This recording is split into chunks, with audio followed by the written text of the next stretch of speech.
Well, joining me now to discuss the success and the failure of the BDS movement, perhaps as a whole, is the musician and author of the controversial book, The Wandering Who, Gilad Atzmon. Gilad, thanks for joining us today. Pleasure. Now, this programme comes at a time when Palestinians are in Israeli custody, are starving themselves to the brink of death.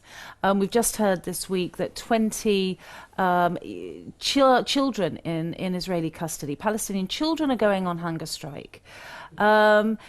These are effective ways of calling people to notice the Palestinian struggle. Meanwhile, outside Palestine, we've got the BDS movement, boycott, divestment and sanctions. Is that a counterweight? Is that another success story? I think that there is no doubt that BDS has been successful. It is a very important movement.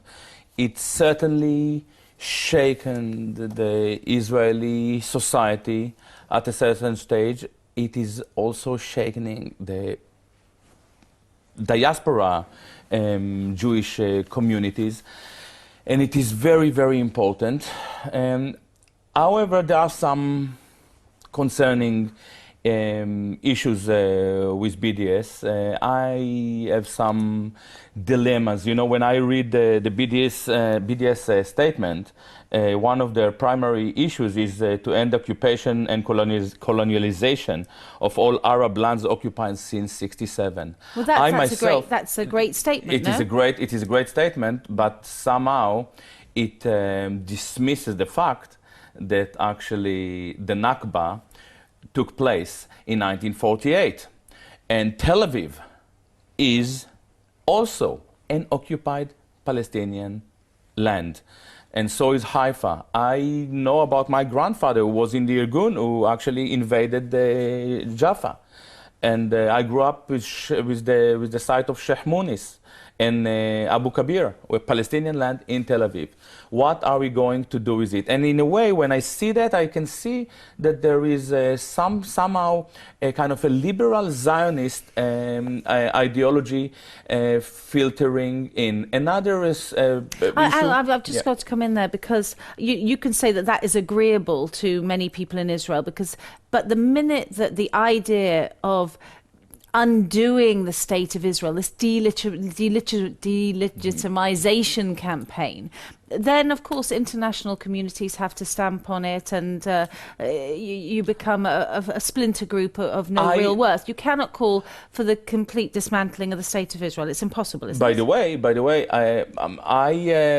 I do, because I definitely oppose Jews-only state. I think that it's a racist and expansionist and nationalist concept that should But do you understand fought. that the BDS movement can't take that stance? No. Really, To start with, I don't really understand. I think that if the BDS wants to become a really successful movement and to make a change, and they will make a change, is then when they actually not just calling for to stop Israeli goods, and we can talk about culture. I'm slightly disturbed by the notion of cultural boycott and censorship. We can talk about it.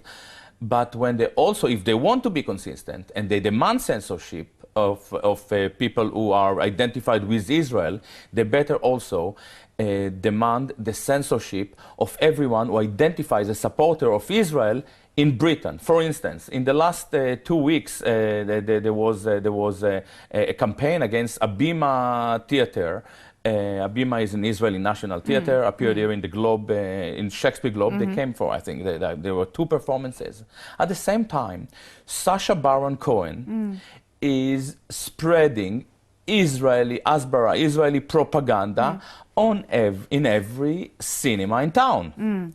So if we want really to be consistent and really to make a change, we need integrity. We say no to this propaganda. We say no to Israel. We say no to Zionism. And this would mean that even professors in British universities who are identifying with Israel would have to explain their position. So let's just clarify, this is the boycott, divestment and sanctions movement we're talking about, that perhaps some people, including some Palestinians, feel is not strong enough to have the impact that they'd hoped. For example, I suppose if we talk about South Africa and the boycott and divestment sanctions campaign going on there, they called absolutely for the dismantling of apartheid. There was no sort of like, we'll have apartheid in one part. Exactly. But it is a different situation. Actually, I think that one of the reasons that South Africa boycott campaign was so successful, they had a clear vision of the day after. They said, we want to dismantle this apartheid regime.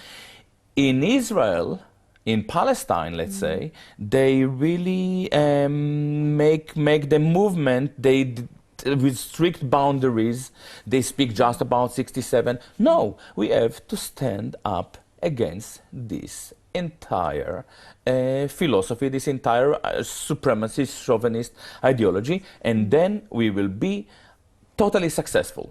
Because it would be a very brave movement who took that out there. I think that seeing what the Palestinians are going through, it is about time for us to be brave and not to try to fit into a liberal Zionist agenda. I can see that the BDS, the way it is pronounced, as ideology, is there actually to draw a lot of Jews for the movement, and I understand why they're doing it. I would like to see as many Jews as possible joining this movement, but I think that it is not the Jews whom we are fighting for, and definitely not diaspora Jews, but the Palestinians who are suffering now for more than 60 years. It is impossible.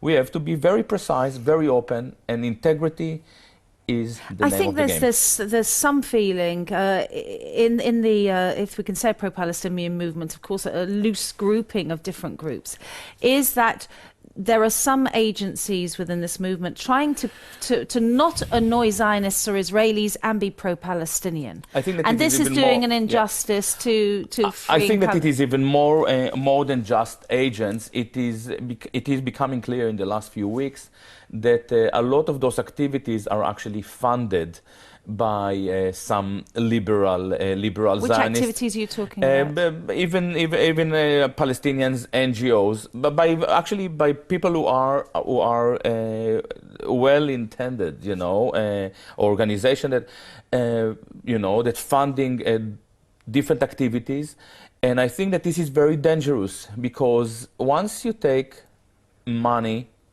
from a liberal Zionist, you would have to find a way to fit into liberal Zionist agenda. Are you actually saying, Gilad Atzmon, that the BDS movement and the many pro-Palestinian groups have been co-opted by Zionist money? How come we are looking into it. I cannot. We have some evidence of such activity. We are really careful about coming with this clear suggestion about BDS and other organizations, but we want to make sure that the numbers are right and that the sources are correct and verified.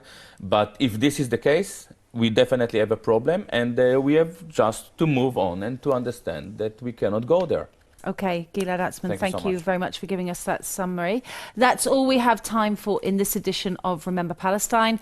Join us again next time for more from the front line of the new Middle East.